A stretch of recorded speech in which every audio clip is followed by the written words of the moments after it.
Aina dalam berita pendidikan masa kini. Dunia semakin berkembang dengan pelbagai kaedah dan pendekatan yang baru. Tetapi, apakah sebenarnya yang dimaksudkan dengan inovasi dalam pendidikan? Untuk mendapatkan jawapannya, kita terus bersama-sama wartawan kami Ashikin di lapangan. Terima kasih Aina. Saya Ashikin berada di Sekolah Kebahasaan Balok Baru. Jadi hari ini saya akan menemubual seorang guru dari sekolah ini untuk mengenal pasti apa makna sebenar inovasi dalam pendidikan. Assalamualaikum cikgu. Waalaikumsalam. Boleh cikgu memperkenalkan diri? Okay, nama cikgu ialah Cikgu Nurul Idina. Cikgu merupakan cikgu inovasi di sekolah ini. Okey, bolehkah saya tanya satu soalan? Apakah itu inovasi dalam pendidikan? Okey, apa itu inovasi dalam pendidikan? Inovasi dalam pendidikan ni ialah satu usaha memperkenalkan sesuatu yang baru atau menambah baiklah kaedah, bahan ataupun pendekatan pengajaran untuk menjadi lebih menarik minat murid dan efisien lah. Okay, kita tahu biasa inovasi ni berkaitan dengan teknologi, betul? Okay. Namun bukan itu sahaja, tetapi aktiviti seperti aktiviti permainan, bahan materi pengajar pun boleh dijadikan sebagai inovasi. Okey, itu maksud sebenar inovasi dalam pendidikan. Sangat pandang dan juga jelas. Terima kasih Cikgu Idina. Ya.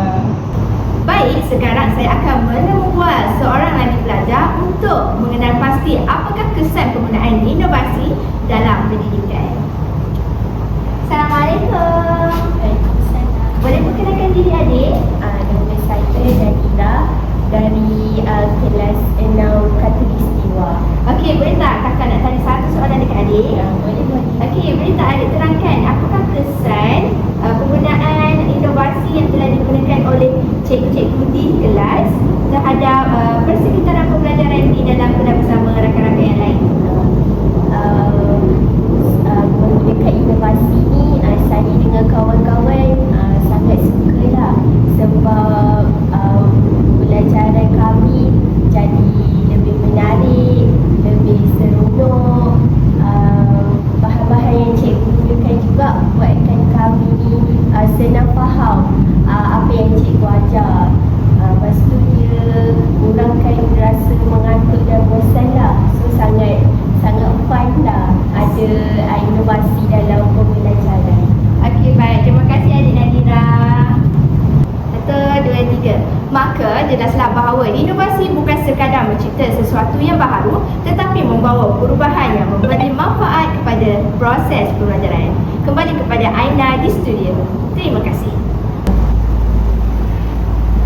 Terima kasih Ashikin. Kesimpulannya, inovasi membantu menjadikan pendidikan lebih kreatif, menarik dan berkesan. Saya Aina dan anda baru sahaja menyaksikan berita pendidikan masa kini. Sekian, terima kasih.